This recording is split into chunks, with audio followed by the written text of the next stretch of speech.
Right now at 5:30, the Department of Health and Human Services wants to ease restrictions on marijuana. And they're looking right now to reclassify marijuana as less harmful than drugs like heroin. Well, right now, the drug is illegal right now at the federal level and in some states like North Carolina. Queen City News legal analyst Khalif Rhodes joins us now. So, Khalif, why would the government changing this classification? What would be the significance of that? Well, the first thing, obviously, is moving it from that. I think it's the step in the right direction. If you move it from where it's at currently, criminalized as a serious drug, to a lower, I mean, all drugs are in some type of scale system. So let me start there. All of them are. Where they want to have it moved is where Tylenol is at.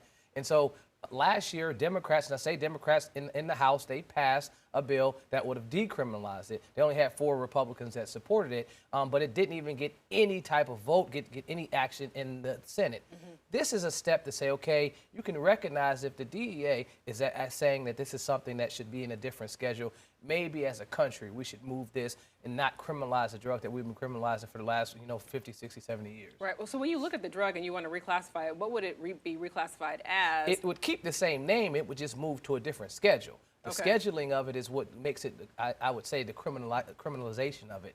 Because it's in that same category like a heroin or something like that, it already has that negative connotation and stigma with it. Right. So moving it to a lower class like a Tylenol, no one's thinking of Tylenol as something that kills a number of people as a heroin or opioid. Yeah. So that's the first step, I believe, to moving it to where you can decriminalize it on the federal level.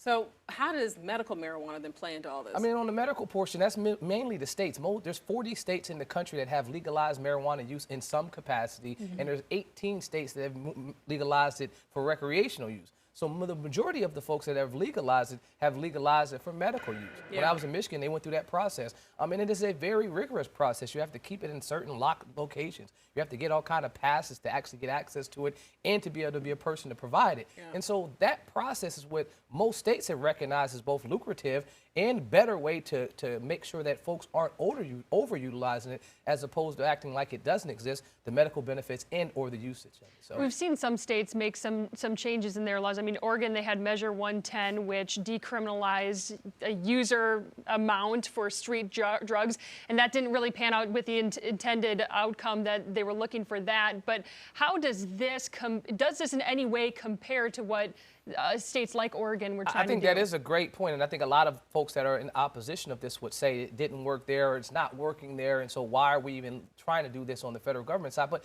if you look at it, it's a couple points. That was more user in. This is more provider in. You're talking about the tax benefits. Right now, if you sell this drug that is not even recognized by the federal government, you can't get the tax write-offs. But the law says you still have to pay taxes on it. So while you're making money in their eyes on an illegal substance, you have to pay taxes on it. But like most things, if you're a business owner and you're selling it, when you submit your taxes, you can get the write-offs that are associated with that. Right now, you can't. If they reschedule this, that would open the door for them to be able to access those write-offs. Additionally, for research, in states where it's not legalized, both medical or for recreational use, folks that need to do the research on it can't because they can't get access to it legally, I should say. And there's the whole criminal argument, too, in terms of keeping people out of jail, in terms of all that we don't have time for right now, but maybe a different day. Khalif, thank you so much.